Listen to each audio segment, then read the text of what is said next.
7. 엘렌은 이 문제가 종교적 관점에서 볼 때는 매우 단순하고 쉽다는 것, 그러나 세속의 권력이 이 문제를 어떤 식으로 바라볼지 그녀의 지도자들이 두려워하기 때문에 상황을 어렵게 만들고 있다는 것을 깨달았다. 그 때문에 엘렌은 상류사회 안에서 이 문제를 대비할 필요가 있다고 판단했다. 그녀는 늙은 고관의 질투를 자극하며 그에게도 첫 번째 구원자에게 한 것처럼 똑같이 말했다. 즉, 그녀에 대한 권리를 얻을 유일한 방법은 그녀와 결혼하는 것뿐이라고 문제를 제기했다. 늙은 고관은 처음에는 젊은 인물과 마찬가지로 살아있는 남편을 버리고 결혼하겠다는 이 제안에 매우 큰 충격을 받았다. 그러나 처녀가 결혼하는 것과 마찬가지로 이 결혼도 단순하고 자연스럽다는 엘렌의 흔들림 없는 확신이 그에게도 영향을 미쳤다. 엘렌 자신이 조금이라도 흔들리거나 수치스러워하거나 숨기는 기색을 보였다면 그녀가 하려는 일은 의심의 여지 없이 실패로 돌아갔을 것이다. 하지만 그녀는 숨기거나 수치스러워하는 기색이 전혀 없었을 뿐 아니라 반대로 단순하고 선량해 보일 정도로 천진하게 왕자와 고관이 청혼을 했으며 자기는 두 사람을 모두 사랑하는데 이 사람, 저 사람을 괴롭게 할 것 같다 두렵다고 자신의 가까운 친구들에게 이야기하곤 했다. 소문은 페테르부르크에 순식간에 퍼졌다. 소문의 내용은 엘렌이 남편과 이혼하려 한다는 것이 아니라 만약 그런 소문이 퍼졌다면 매우 많은 사람들이 그 불법적인 계획에 반대하고 나섰을 것이다. 그것이 아니라 불행하고 매력적인 엘렌이 두 사람 가운데 누구와 결혼할지 결정을 못하고 있다는 것이었다. 문제는 이미 그것이 어느 정도 가능한 것인가가 아니라 어느 파트너와 결혼하는 것이 더 이득이 될 것인가, 궁정은 이를 어떻게 볼 것인가에 있었다. 실제로 문제의 이 고지에 오르지 못하고 이런 의도를 그 결혼 성례에 대한 모독으로 보는 왕과 몇몇 사람들도 있었다. 그러나 그런 사람들은 소수에 불과했고 그들은 침묵했다. 대다수 사람들은 엘렌에게 찾아온 행복과 어떤 선택이 더 나은가 하는 문제들에 관심을 보였다. 살아있는 남편을 버리고 결혼하는 게 좋은 일인지 나쁜 일인지에 관해서는 말하지 않았다.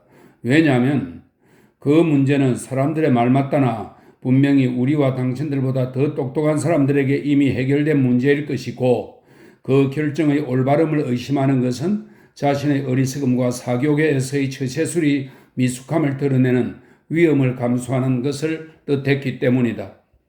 오직 한 사람만이 그해 여름 자신의 아들들 가운데 한 명을 만나러 페테르부르크에 온 마리아 드미트리예브나 아흐로시모바만이 세간의 여론에 반하는 자신의 의견을 직접 표명했다. 무도에서 엘렌을 만난 마리아 드미트리예브나는 그녀를 홀 한가운데 멈춰 세우고 모두가 침묵한 가운데 특유의 거친 목소리로 그녀에게 말했다. 이곳의 너희들은 살아있는 남편을 버리고 결혼하기 시작했다지. 아마는 이런 새로운 것을 너가 생각해낸 거라고 하겠지만 얘야, 넌 선수를 뺏겼어. 사람들이 이미 오래전에 생각해냈던 거야. 어디에서나 그렇게 하고 있어. 마리아 드미트리예브나는 이렇게 말하고는 익숙한 위협적인 몸짓으로 넓은 소매자락을 걷어붙이며 준엄하게 주위를 둘러보면서 방을 가로질러 갔다. 페테르부르크에서는 사람들이 비록 마리아 드미트리예브나를 무서워하기는 했지만 어릿광대를 쳐다보듯 했다. 그 때문에 사람들은 그녀의 말 중에서 거친 말에만 주목하며 자기들끼리 그 말을 수근수근 반복했고 그녀가 한 이야기의 핵심이 그 말에 있다고 추측했다. 최근 들어 특히 자주 자신이 한 말을 잊고 똑같은 말을 100번쯤 되풀이하는 바실리 공작은 딸을 볼 때마다 매번 이렇게 말하곤 했다. 엘렌, 너에게 할 말이 있다. 그는 그녀를 옆으로 데려가 한 손을 아래로 끌어당기며 말했다. 그게 말이다. 내가 어떤 계획에 대한 소문을 들었는데 사랑하는 아가, 너도 알겠지만 이 아버지는 마음으로부터 기뻐하고 있다. 너가 한다고 해서 너가 얼마나 참고 살았냐? 그러나 사랑하는 아가, 너희 마음이 시키는 대로 해라. 나의 충고는 이게 전부다. 그러고는 여느 때와 똑같이 흥분을 감춘 채 자신의 뺨을 딸의 뺨에 가져가 맞대고는 자리를 떴다. 빌리비는 가장 똑똑한 사람이라는 평판을 잃지 않은, 그리고 눈부신 여성들 주위에 늘 있는 엘렌의 사심없는 친구이되 결코 연인의 역으로 바뀔 수 없는 남자친구들 가운데 한 명이었다. 그런 빌리빈이 한 번은 친구의 작은 모임에서 자신의 친구 엘렌에게 그 모든 문제에 관한 견해를 밝혔다. 들어봐요, 빌리빈. 엘렌은 빌리빈 같은 친구들을 늘 성으로 불렀다. 그녀는 반지들을 낀 하얀 손으로 그의 연미복 소매자락을 만지작거렸다. 당신의 여동생에게라면 어떻게 말할지 내게 말해줘요. 내가 어떻게 할까요? 두 사람 가운데 누구를 선택해야 하죠? 빌리빈은 미간의 주름을 잡으며 입가에 미소를 띠고 생각에 잠겼다. 당신도 알겠지만 내가 당신에게 기습을 당한 것은 아닙니다. 그가 말했다.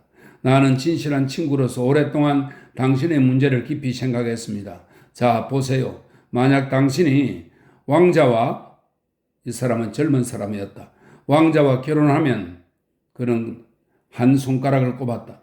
당신은 다른 사람의 아내가 될 가능성을 영원히 잃게 됩니다. 덧붙여서 궁정도 불만스러울 겁니다. 당신도 알다시피 실은 여기에 친족 관계도 연관되어 있으니까요. 그런데 만약 노백작과 결혼하면 당신의 그분의 여생을 행복하게 해드릴 수 있습니다. 그 다음에 왕자도 고관의 미망인과 결혼하는 것이 더 이상 굴욕적인 일은 아니겠죠? 빌리빈은 그렇게 말하고 나서 미간을 폈다. 당신이야말로 진정한 친구예요. 엘렌이 얼굴을 환하게 빛내며 말하고는 빌리빈의 소매를 한 손으로 다시 한번 가볍게 건드렸다. 그렇지만 난 정말로 저 사람 모두를 사랑해요. 그래서 어느 누구도 괴롭게 하고 싶지 않아요. 두 사람의 행복을 위해서라면 기꺼이 목숨까지도 희생할 거예요. 그녀가 말했다. 빌리빈은 자기도 그런 고통을 달래줄 수 없다는 뜻으로 어깨를 으쓱해 보였다. 대단한 여자야. 바로 이런 게 문제를 확고하게 제거한다는 것이로군.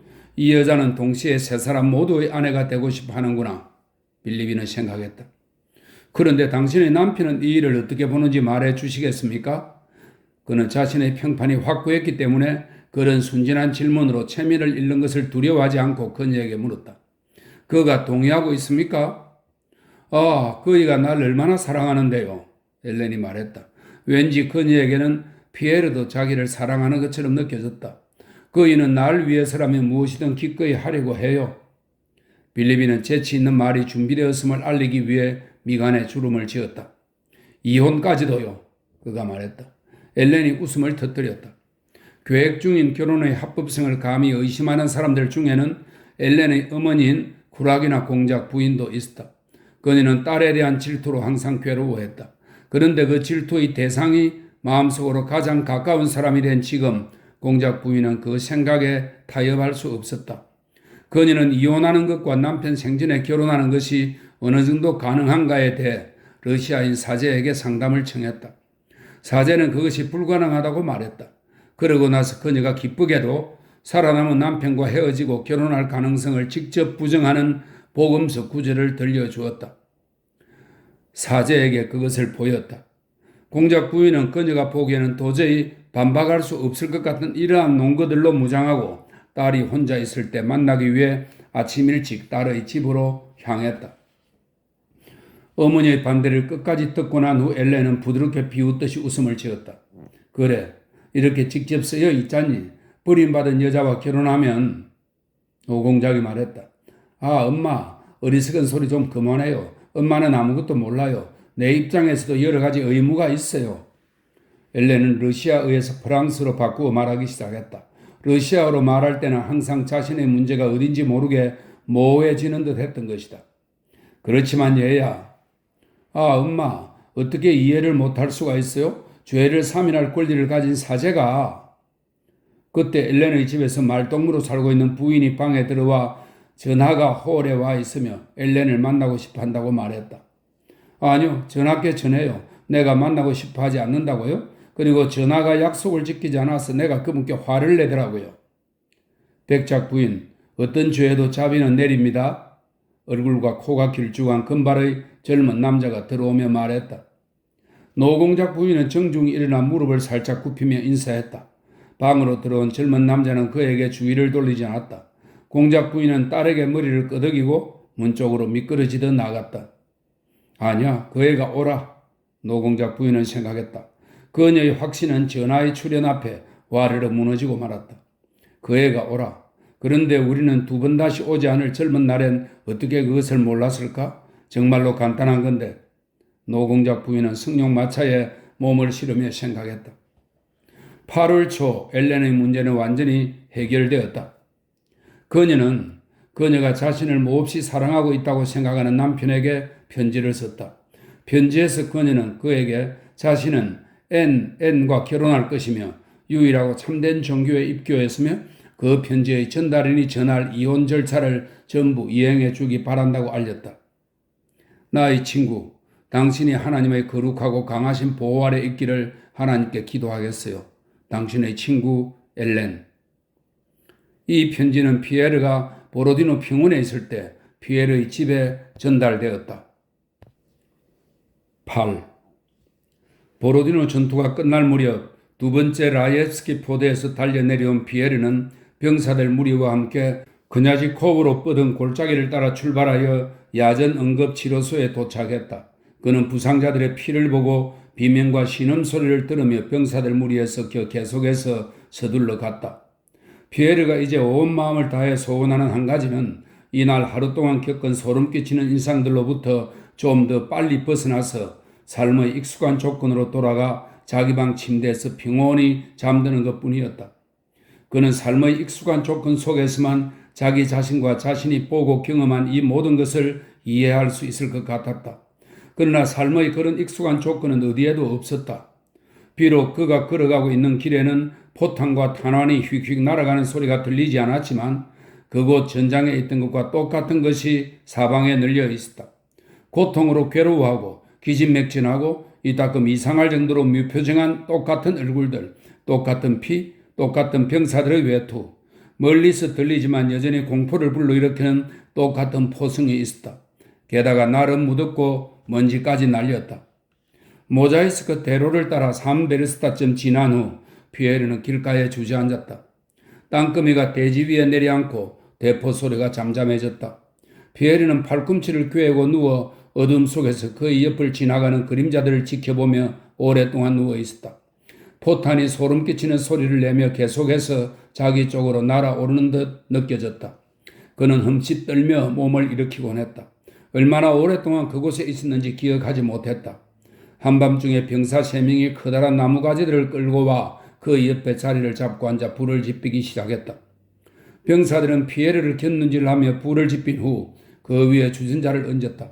그리고 주전자 안에 금빵을 가루로 부수어 넣고 살로를 넣었다. 이 살로는 돼지고기 비계를 소금에 절인 요리로 우크라이나 전통 음식 가운데 하나지만 러시아, 벨라루스, 헝가리, 폴란드, 불가리아, 루마니아, 체코, 슬로바키아 등 슬라브족이 즐겨 먹는 음식이기도 하답니다. 살로를 넣었다. 기름진 음식의 기분 좋은 냄새가 연기 냄새와 뒤섞였다. 피에르는 몸을 일으키고 앉아 한숨을 쉬었다. 병사들은 피에르를 겉들도 보지도 않고 먹으면서 자기들끼리 떠들었다. 그들은 3명이었다. 어이, 자네는 어느 부대 소속이야? 갑자기 병사들 중 하나가 피에르에게 말을 걸었다. 그의 질문에는 피에르도 생각하고 있던 것, 즉 너가 묻고 싶다면 우리가 줄 테니 다만 정직한 사람인지 아닌지 말해라 를 암시하고 있음이 분명했다. 나? 피에르는 병사들과 더 가까워지고 더 잘 이해받으려면 자신의 사회적 지위를 최대한 낮춰야 한다고 느끼며 이렇게 말했다. 난 사실은 민병대 장교라네. 부하들은 이곳에 없어. 전투에 나왔다가 부하들을 잃었지. 봐, 자네. 병사들 가운데 한 명이 말했다. 다른 병사는 고개를 저었다. 어때? 괜찮으면 이 잡탕죽 좀 먹어보지. 첫 번째 병사가 이렇게 말하더니 쓱 핥은 나무 숟가락을 피에르에게 건넸다. 피에르는 불 옆에 다가 앉아 잡탕죽, 즉 주전자에 들어있던 음식을 먹기 시작했다. 그것은 그가 지금까지 먹어본 모든 음식들 중에서 가장 맛있는 것 같았다. 주전자 위로 몸을 숙인 채 커다란 숟가락을 움켜쥐고 개걸스럽게 한 숟가락 두 숟가락 연거푸 우적우적 먹으며 그의 얼굴이 불빛에 비치는 동안 병사들은 그를 말없이 쳐다보았다. 자네는 어디로 가는 거야? 말해봐. 그들 가운데 한 명이 다시 물었다. 난 모자이스크로 가야 해. 그럼 자네는 귀족인가? 이름이 뭔데? 표트르 키릴로비치. 그럼 표트르 키릴로비치, 우리와 함께 가세. 우리가 자네를 데려다 주지. 완전히 캄캄한 어둠 속에서 병사들은 피에르와 함께 모자이스크로 출발했다. 그들이 모자이스크에 이르러 도시의 가파른 언덕을 오를 무렵에는 벌써 수탉이 울고 있었다. 피에르는 자신의 숙소가 언덕 아래에 있으며 그곳을 이미 지나쳐버렸다는 것을 까맣게 잊은 채 병사들과 함께 걷고 있었다. 언덕 중턱에서 자신의 조마사와 마주치지 않았더라면 그는 그것을 생각해내지 못했을 것이다. 그는 그 정도로 제정신이 아니었다. 조마사는 그를 찾아 시내를 뒤지다시피 돌아다니다가 허탕을 치고 여인숙으로 돌아오는 중이었다. 조마사가 어둠 속에서 하얗게 보이는 피에르의 모자로 그를 알아보았다. 백작카카, 그가 말했다. 우리는 벌써 포기하고 있었어요. 그런데 왜 걸어오십니까? 도대체 어디로 가시는 겁니까? 아, 그래? 피에르가 말했다. 병사들이 잠시 걸음을 멈추었다. 뭐야, 부하를 찾았나? 그들 가운데 한 명이 말했다. 그럼 잘 가게, 표트르 키릴로비치. 맞지? 잘 가게, 표트르 키릴로비치. 다른 목소리들도 들렸다. 잘들 가게. 피에르는 이렇게 말하고 조마사와 함께 여인숙으로 향했다. 저 사람들에게 무언가 줘야 해. 피에르는 호주머니에 손을 넣고 생각했다. 아니, 그러면 안 돼. 어떤 목소리가 그에게 말했다. 여인숙의 농가방에는 자리가 없었다. 모든 방들이 꽉 차 있었다. 피에르는 앞마당으로 나와 외투를 머리까지 푹 덮어쓰고 자신의 콜야스카에 들어 누웠다. 9. 피에르는 베개에 머리를 대자마자 잠이 오는 것을 느꼈다. 그러나 갑자기 현실처럼 또렷하게 쾅쾅쾅 하는 포승이 들리고 신음소리, 비명소리, 포탄이 떨어지는 소리가 들리더니 피와 화약 냄새가 나고 공포와 죽음에 대한 두려움이 그를 사로잡았다. 그는 깜짝 놀라 눈을 뜨고 외투 밖으로 머리를 들었다. 안마당은 조용했다. 다만 대문가에서 졸병 하나가 정원지기와 이야기를 나누며 진창을 철벅철벅 거닐고 있을 뿐이었다. 피에르가 머리를 들어 올리는 움직임에 그의 머리 위로 판자 차양 아래 어둠 속에서 비둘기 몇 마리가 날개를 퍼득였다. 이 순간 앞마당 전체에 피에르에게 평화롭고 즐거운 내음이 여인숙의 짙은 냄새와 근초의 걸음과 타르 냄새가 흘렀다. 두 개의 검은 차양 사이로 별이 빛나는 맑은 하늘이 보였다. 그런 건 더 이상 없어. 정말 감사합니다, 하나님. 피에르는 다시 외투를 머리까지 덮어쓰며 생각했다. 아, 얼마나 끔찍한 공포였던가. 난 그 공포에 얼마나 수치스럽게 굴복했던가. 그런데 그들은 끝까지 굳건하고 침착했지. 그는 생각했다. 피에르가 이해하고 있는 그들은 병사들이었다. 포도에 있던 사람들, 그에게 먹을 것을 준 사람들, 이 곤 앞에서 기도하던 사람들, 그들. 이제까지 피에르에게 미지의 존재이던 이상한 그들이 그의 생각 속에서 다른 모든 사람들과 또렷하게 구분되었다.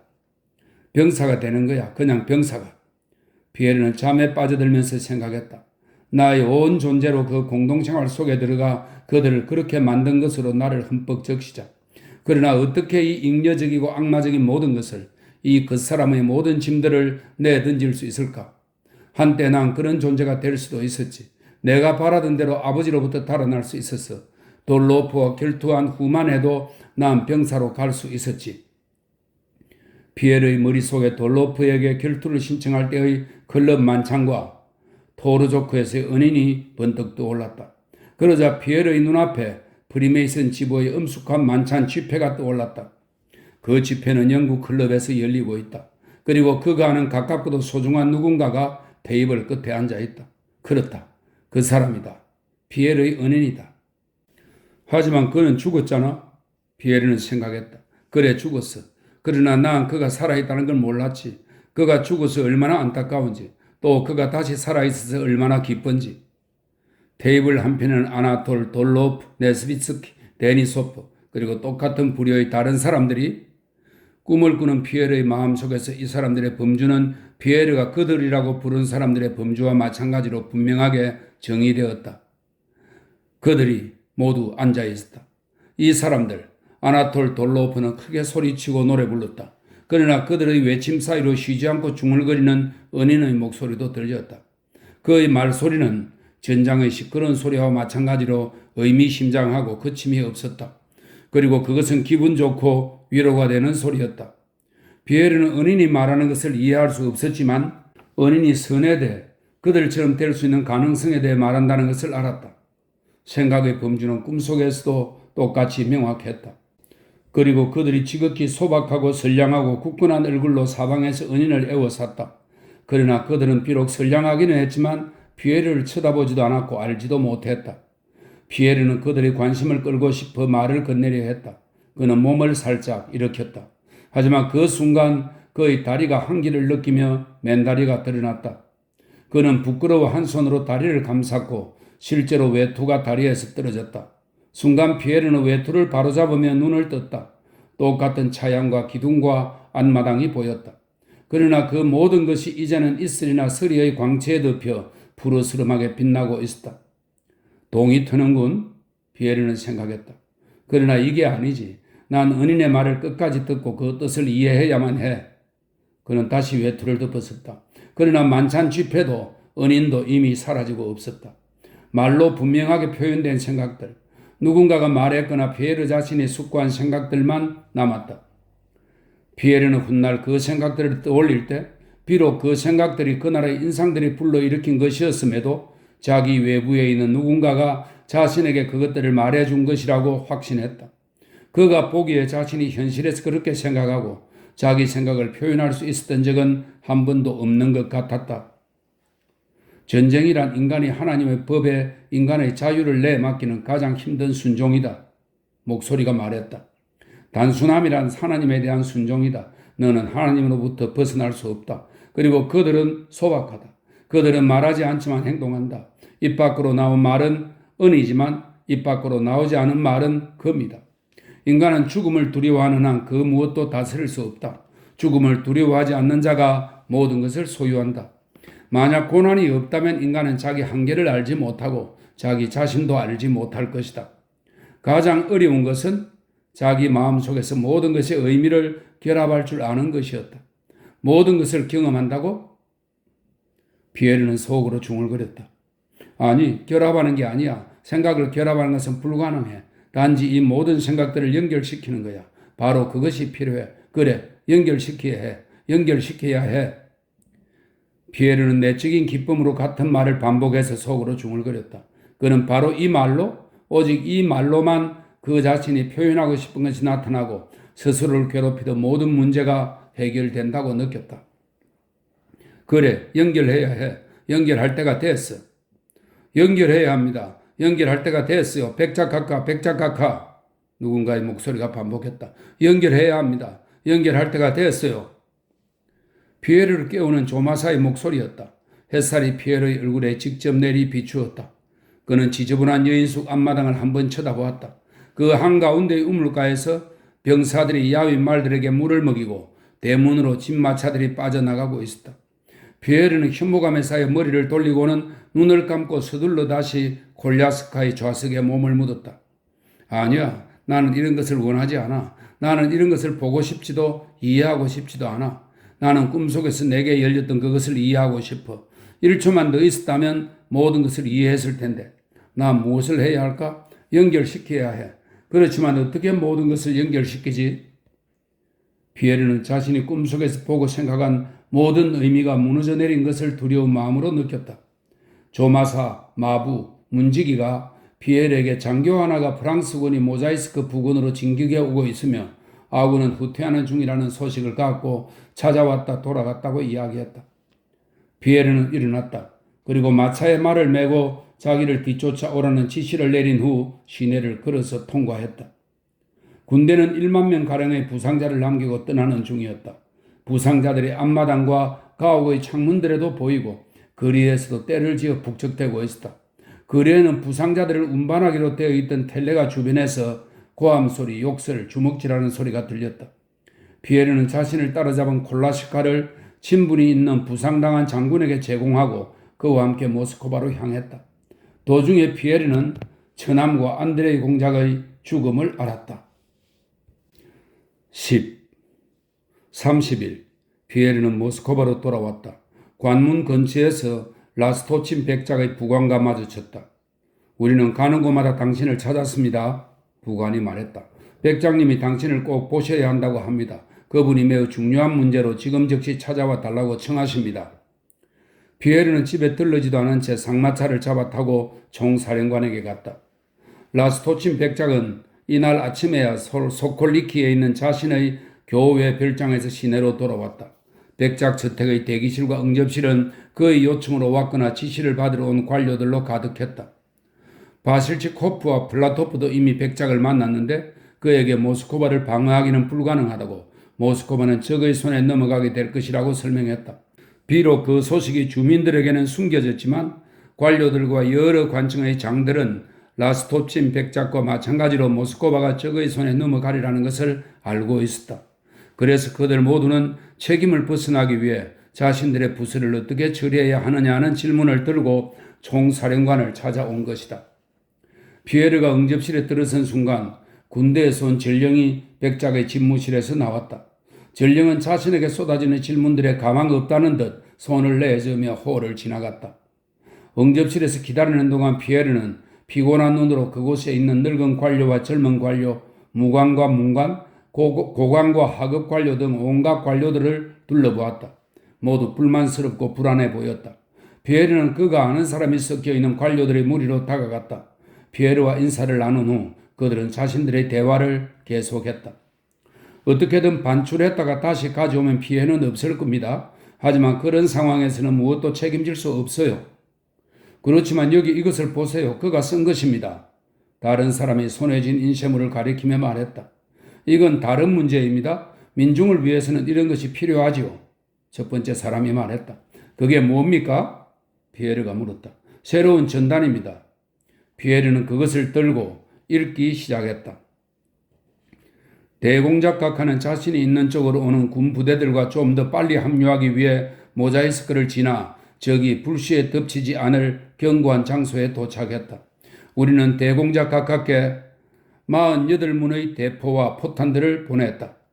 대공작각하는 마지막 피 한 방울이 남아있는 한 모스크바를 지킬 것이며 시가전도 치를 각오라고 하신다. 형제들이여, 관청을 폐쇄한 것을 걱정하지 마라. 공무 정리가 필요하다. 그러나 우리는 우리의 심판으로 악당을 처리할 것이다. 어떤 상황이 이를 경우 나에게는 도시와 농촌의 용감한 젊은이들이 필요하다. 그때는 대략 이틀 전에 미리 그대들에게 호소하겠다. 지금은 필요 없다. 그래서 난 묵묵히 있는 것이다. 도끼도 좋고 창도 나쁘지 않다. 가장 좋은 것은 쇠스랑이다. 프랑스나 호밀 다발보다 무겁지 않다. 내일 점심 식사 후 나는 이베르스카야 성모 성화를 예카테리나 병원의 부상자들에게 받들고 가겠다. 우리는 그곳에서 성수식을 거행할 것이다. 그러면 그들은 곧 쾌유될 것이다. 나도 지금 건강하다. 나는 한쪽 눈이 아팠지만 이제 두 눈으로 잘 보고 있다. 그런데 군인들이 말한 바로는 피에르가 말했다. 시내에서 교전하는 것은 불가능하고 또 진지가 네 그래요. 우리도 그것에 대해 말하는 중이었습니다. 첫 번째 관료가 말했다. 그런데 이게 무슨 뜻입니까? 나는 한쪽 눈이 아팠지만 이제 두 눈으로 잘 보고 있다라니요? 피에르가 말했다. 백작의 눈에 다래끼가 났었답니다. 부관이 웃으면서 말했다. 민중이 백작께서 어떠신지 물으러 왔다고 제가 말씀드렸을 때 백작께서 무척 걱정하셨습니다. 그런데 백작, 부관이 갑자기 미소를 띠고 피에르를 돌아보며 말했다. 당신 가정에 염려가 있다고 들었습니다만 아마 백작 부인, 당신 부인이 무언가를 난 아무것도 듣지 못했는데요? 피에르가 무심하게 말했다. 근데 당신은 무슨 이야기를 들었습니까? 아니요, 아시잖아요. 실은 사람들이 흔히 있지도 않은 일을 꾸며내기도 하잖아요. 난 내가 들은 얘기를 말하는 것 뿐입니다. 도대체 무슨 말을 들었습니까? 사람들이 말하는데 부관은 다시 똑같은 미소를 지으며 말했다. 백작 부인이 당신 부인 말입니다. 외국으로 떠날 준비를 한다던데요. 10중 8구 헛소리이겠지만요. 아마 그럴 겁니다. 피에르는 정신 나간 듯 주위를 둘러보며 말했다. 그런데 저 사람은 누굽니까? 그는 깨끗한 파란색 주이카 차림의 이 주이카는 농민과 상인계층이 즐겨 입던 전통적인 방한복 일종이며 털로 된 긴 옷이라고 합니다. 그는 깨끗한 파란색 주이카 차림의 그다지 키가 크지 않은 노인을 가리키며 물었다. 눈처럼 하얗고 풍성한 특수형과 마찬가지의 눈썹을 가진 얼굴이 불과한 노인이었다. 저 사람 말씀이죠? 상인입니다. 그러니까 선술집 주인 베레샤긴입니다. 아마 당신도 전단에 관한 이야기를 들었겠죠? 아, 저 사람이 베레샤긴이군요. 피에르는 늙은 상인의 굳건하고 침착한 얼굴을 주시하고 그 얼굴에서 반역의 표정을 찾으려 애쓰며 말했다. 저 사람은 그자가 아니에요. 저 사람은 전단을 만든 그자의 아버지입니다. 부관이 말했다. 아들은 감옥에 있어요. 상황이 그에게 나빠질 것 같습니다. 훈장을 단 자그마한 노인과 목에 십자가를 건 독일인 관료가 이야기를 나누는 그들에게로 다가왔다. 아시겠습니까? 부관이 말했다.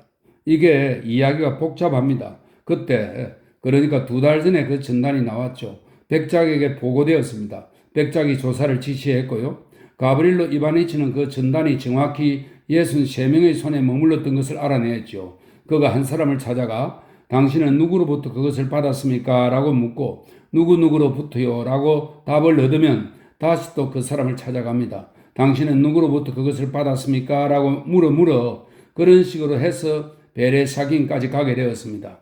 당신도 아시잖아요? 그자는 배우지 못한 애숭이 상인입니다. 애숭이 상인이요. 부관이 웃으며 말했다. 그에게도 묻습니다. 넌 누구한테 그것을 받았느냐? 그런데 중요한 것은 그가 누구에게 받았는지 우리가 알고 있다는 사실입니다. 그가 받을 수 있는 사람은 우체국장 외에는 아무도 없습니다. 그러나 아마도 2사람 사이에 미략이 있었나 봅니다. 그는 말합니다. 누구한테서도 받지 않았고 내가 직접 작성했습니다. 사람들이 위협도 하고 간청도 했지만 그는 자신이 작성한 것이라고 계속 입장을 고수했습니다. 백작에게도 그렇게 보고되었지요. 백작이 그를 불러오라고 명령했습니다. 너는 누구로부터 그 전단을 받았느냐? 제가 직접 작성했습니다. 그런데 당신도 백작을 알지 않습니까? 부관이 자부심 넘치는 표정으로 웃으면서 말했다. 그분은 무섭게 격노했습니다. 그리고 한번 생각해 보세요. 그처럼 뻔뻔스럽고 거짓말하고 고집을 부리다니. 아, 백작에게는 그가 클류차로프를 지목해 주는 것이 필요했던 거군요. 이제야 이해하겠습니다. 피에르가 말했다. 전혀 필요치 않습니다. 부관은 깜짝 놀라 말했다. 클류차로프에게는 그것 말고도 유행을 당할 만한 죄들이 여럿 있습니다. 문제는 백작이 매우 격앙되었다는 겁니다. 도대체 니놈이 어떻게 작성했단 말이냐? 백작이 말했습니다. 그분은 테이블에서 그 함부르크 신문을 집어들었습니다.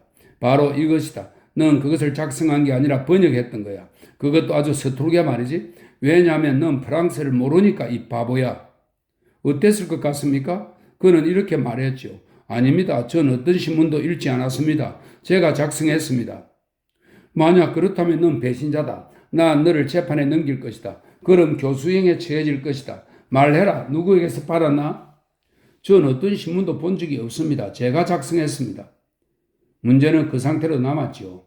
백작이 그의 아버지를 소환했는데도 그는 주장을 굽히지 않았습니다. 그래서 재판에 넘겨졌습니다. 아마 징역형을 언도받은 것 같습니다. 지금 아버지가 아들을 위해 청혼하러 온 겁니다. 나쁜 녀석 같으니 아시겠습니까? 멋이나 부리고 여자나 꼬드기는 상인 아들 녀석이 어디서 강연을 좀 듣고는 무서울 게 없다고 생각한 겁니다. 정말 형편없는 건달이에요.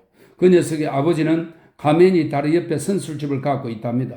그 선술집에 만물의 주제자이신 하나님의 커다란 이콘이 있는데 한 손에는 홀이 다른 손에는 십자가가 달린 황금 공이 묘사되어 있습니다.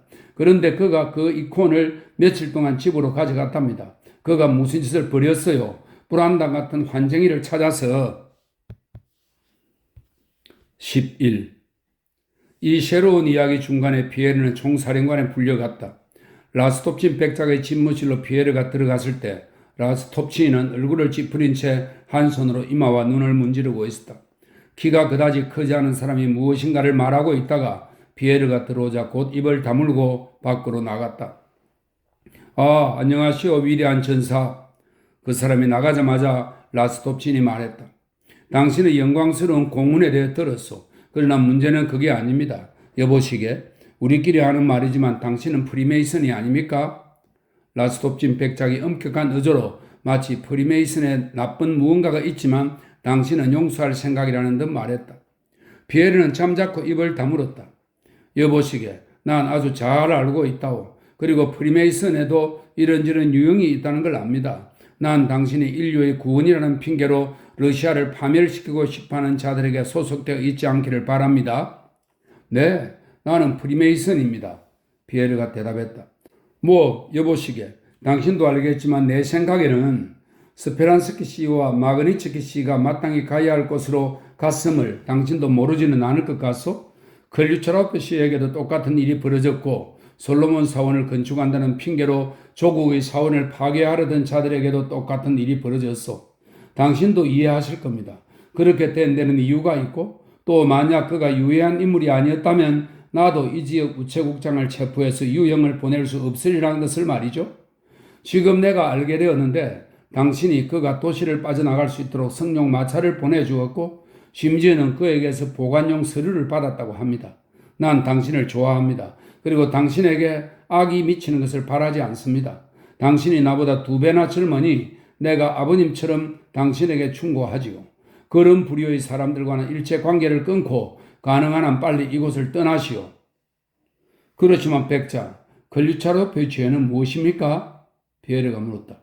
그것을 아는 것이 내 일이고 당신의 일이 아니니까 내게 질문할 수 없어. 라스톱진이 고함을 쳤다. 그를 나폴레옹의 전단을 유포한 죄목으로 추궁한다 해도 사실 그것이 증거로 입증된 것은 아니지 않습니까? 피에르가 라스톱진을 바라보지도 않은 채 말했다. 베레사긴도 바로 그렇소. 라스톱진이 갑자기 인상을 쓰며 피에르의 말을 가로막고 방금 전보다 더 크게 고함을 쳤다. 베레사기는 사형을 당해도 마땅한 반역자이고 배신자요. 라스톱진은 모욕받은 것을 떠올리는 사람들이 말할 때 그러듯이 뜨거운 저기를 띠고 말했다.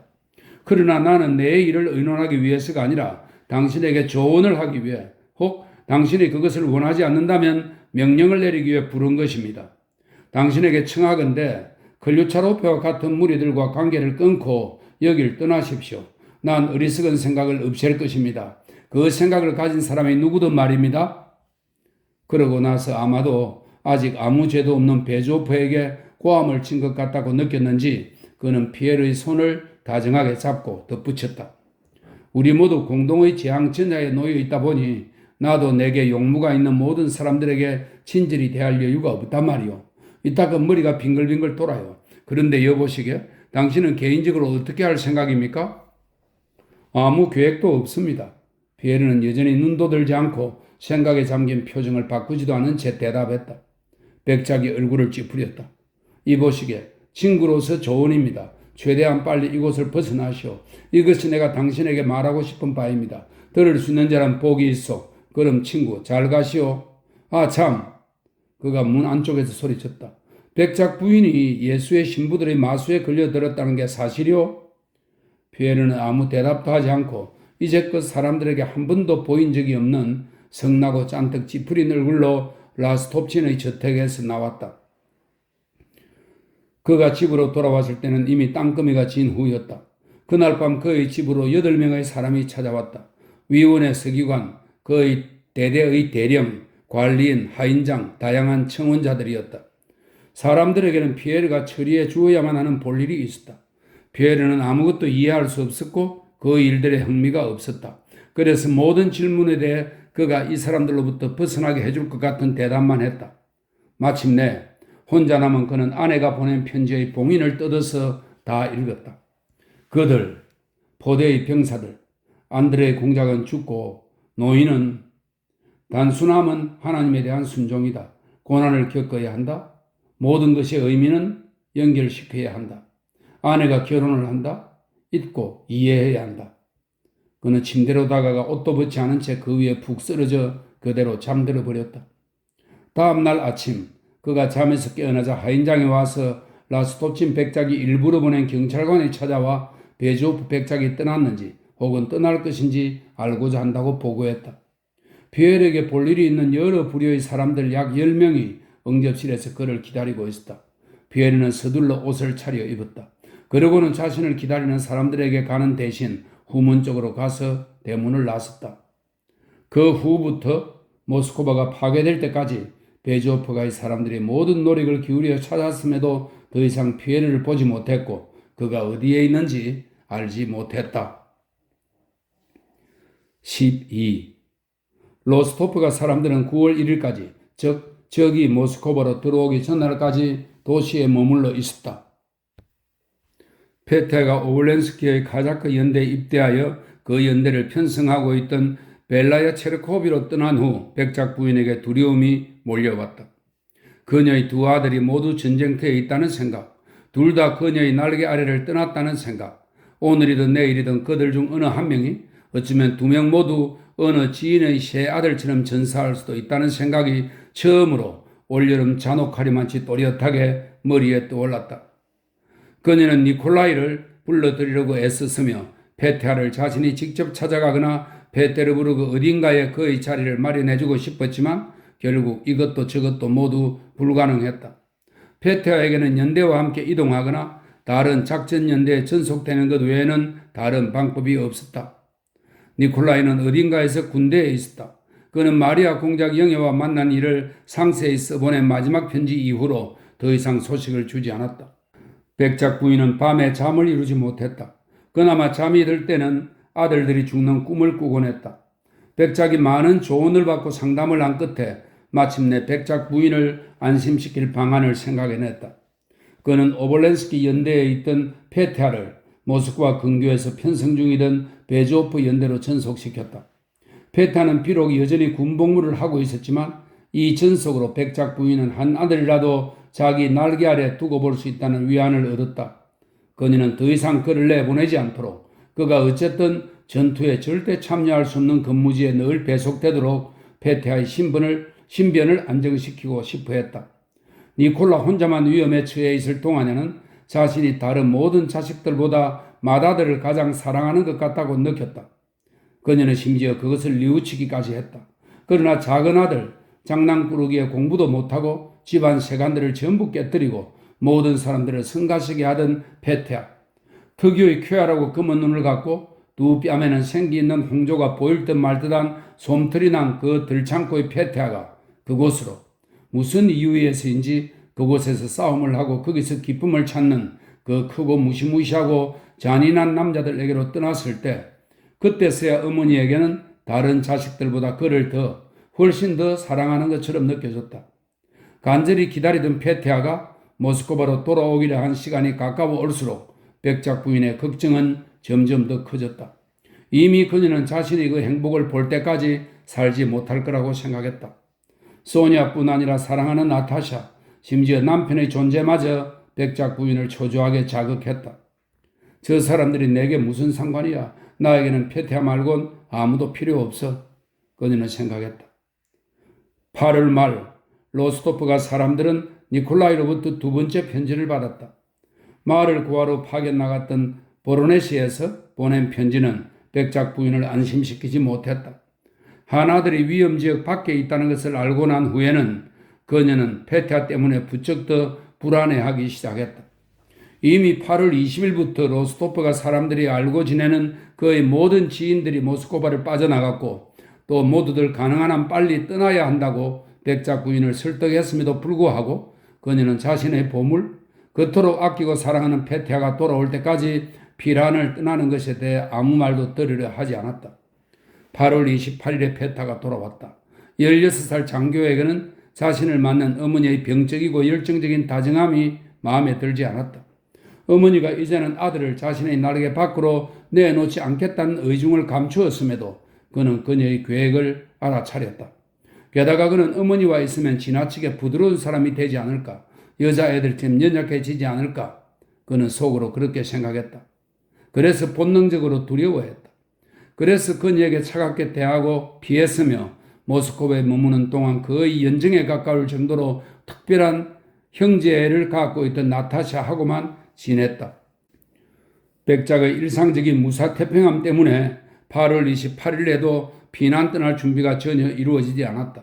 집안의 재산을 싣기 위해 랴장과 모스크바의 마을 영지에서 오기로 한 진마차들이 30일 이에야 겨우 도착했다. 8월 28일부터 31일까지 모스크바 전체가 분주하게 움직였다. 보로디노 전투에서 부상당한 수천 명의 군인들이 매일 도로고밀로브 관문으로 실려와 모스크바 전역으로 분산되었다. 그리고 주민들과 그들의 재산을 실은 수천 대의 진마차가 다른 관문으로 모스크바를 빠져나갔다. 라스톱친의 전단에도 불구하고 혹은 그것과는 별개로 혹은 그것의 결과로 서로 모순되는 이상한 소문들이 도시 전체에 퍼졌다. 어떤 사람은 누구도 모스크바를 떠나지 못한다는 명령이 떨어졌다고 말했다. 반대로 어떤 사람은 모든 이콘이 교회 밖으로 실려 나가고 모든 사람들이 강제로 추방당했다고 이야기했다. 어떤 사람은 보로디노 전투 이후에 또 다른 전투가 있었고 그 전투에서 프랑스군이 격파되었다고 말했다. 반대로 어떤 사람은 러시아 저항군대가 전멸했다고 말했다. 어떤 사람은 모스크바 민병대가 사제들을 앞세우고 트리고리로 향할 것이라고 말했다. 어떤 사람은 아버구스틴이 모스크바를 떠나지 말라는 명령을 받았다. 반역자들이 체포되었다. 농부들이 폭동을 일으켜 피난 떠나는 사람들의 것을 약탈하고 있다 등의 이야기를 조용 속삭거렸다. 그러나 사람들은 이런 것을 말로만 할 뿐 실제로는 떠나는 사람들이든 남는 사람들이든 모두가 비록 발설하지는 않았지만 모스크바 틀림없이 적의 손에 넘어가리라는 점, 최대한 빨리 떠날 준비를 하여 재산을 구해야 한다고 느꼈다. 모든 것이 갑자기 파괴되고 변하리라고 느껴졌다. 그러나 1일까지 아직 아무것도 변하지 않았다. 사형장에 끌려가는 죄수가 이제 조금 후면 죽으리라는 것을 알면서도 여전히 계속해서 주위를 둘러보며 삐뚤게 쓴 모자를 바로잡듯 모스크바도 사람들이 익숙하게 쫓던 모든 조건적인 삶의 관계들이 전부 파괴되는 그 파멸의 시간이 가까워졌음을 알면서도 별다른 뜻 없이 자신의 일상생활을 계속했다. 모스크바가 점령되기 직전의 이 사흘 동안 로스토프가 일가족은 모두 일상의 온갖 일로 분주했다. 가장인 일리아 안드레이치 백작은 사방에서 떠는 소문을 모으면서 끊임없이 마차를 타고 시내를 돌아다녔으며 집에 돌아오면 출발 준비에 대한 막연하고 피상적이면서도 서두르는 지시들을 내렸다. 백작 부인은 물건들을 정리한 일을 감독하면서 모든 것이 불만스러웠다. 그녀는 자신에게서 끊임없이 도망치는 페테아를 쫓아다니면서 모든 시간을 함께 보내는 페테아와 나타샤의 관계를 질투했다. 소니아 혼자만 실무적인 면, 즉 짐 꾸리는 일을 처리했다. 그러나 소니아는 최근 들어 특히 우울하고 말이 없었다. 백작 부인이 마리아 공작 영예에 대해 언급한 니콜라의 편지를 받고 소니아가 있는 자리에서 마리아 공작 영예와 니콜라의 만남에서 하나님의 섭리를 보았다고 기쁘게 자신의 생각을 말했던 것이다. 나는 볼콘스키가 나타샤의 약혼자일 때는 백작 부인이 말했다. 전혀 기쁘지 않았다. 그런데 니콜린카가 공작 영예와 결혼하는 것은 내가 항상 바라왔던 바이고 또 그렇게 될 거라는 예감도 든다. 그렇게만 된다면 얼마나 좋겠느냐? 소냐는 그것이 사실이라고. 로스토프가의 경제 상황을 만회할 유일한 가능성은 부유한 여자와 결혼하는 것이라고. 공작영예는 좋은 배우작감이라고 생각했다. 그러나 그녀는 이것이 너무도 가슴 아팠다. 자신의 슬픔에도 불구하고 혹은 어쩌면 바로 그런 자신의 슬픔 때문에 그녀는 짐을 정리하고 싸는 것을 처리하는 모든 힘들고 성가신 일을 떠맡아 하루 종일 바쁘게 보냈다. 백작과 백작 부인은 무언가 지시해야 할 일이 생기면 소냐를 찾았다. 그와 정반대로 페테아와 나타샤는 부모를 돕지 않았을 뿐 아니라 오히려 집 안에서 모든 사람들을 귀찮게 하거나 방해하기 일쑤였다. 그래서 집 안에서는 거의 하루 종일 그들의 뜀박질 소리, 외침 소리, 이유 없이 깔깔대는 소리가 끊이지 않았다. 그들이 웃고 즐거워했지만 그들의 웃음에는 어떤 이유가 있어 그런 것이 전혀 아니었다. 그러나 그들은 마음이 기쁘고 즐거웠고 그 때문에 무슨 일이 벌어지든 모든 일이 그들에겐 즐거움과 웃음의 이유가 되었다. 페테아가 철없던 소년으로 집을 떠났다가 견실한 젊은이 남자로 모든 사람들이 그에게 말한 것처럼 젊은이 남자로 돌아왔기 때문이다. 그는 집에 있게 되어 즐거웠고 조만간 그가 전투에 투입될 가망이 없는 벨라야 체르코비에서 며칠 내에 싸움이 벌어질 모스크바로 오게 되어 즐거웠다. 그리고 무엇보다 그가 즐거웠던 것은 그는 늘 나타샤의 기분을 쫓아가곤 했는데 그 나타샤가 즐거웠기 때문이다. 나타샤도 즐거웠다. 왜냐하면 그녀는 너무 오랫동안 슬픔에 잠겨 있었던 데다 지금은 그 어떤 것도 그녀의 슬픔의 원인을 상기시키지 않았고 몸이 건강해졌기 때문이다. 게다가 그녀가 즐거웠던 것은 자신에게 열광하는 다른 사람들의 열광은 그녀의 기계가 완전히 자유롭게 작동하기 위해 반드시 필요한 차바퀴용 윤활유였다. 자신에게 열광하는 사람이 있었기 때문인데 페테아가 그녀에게 열광했다. 그들이 즐거웠던 것은 무엇보다 전쟁이 모스크바 근교에서 있었고 곧 관문에서 전투가 벌어지려 하고 무기가 배급되고 모든 사람들이 어딘가로 달아나거나 떠나려 하고 전반적으로 무언가가 심상치 않은 사람들, 특히 젊은이들은 항상 즐거워하기 마련인 그 일이 벌어지고 있었기 때문이다.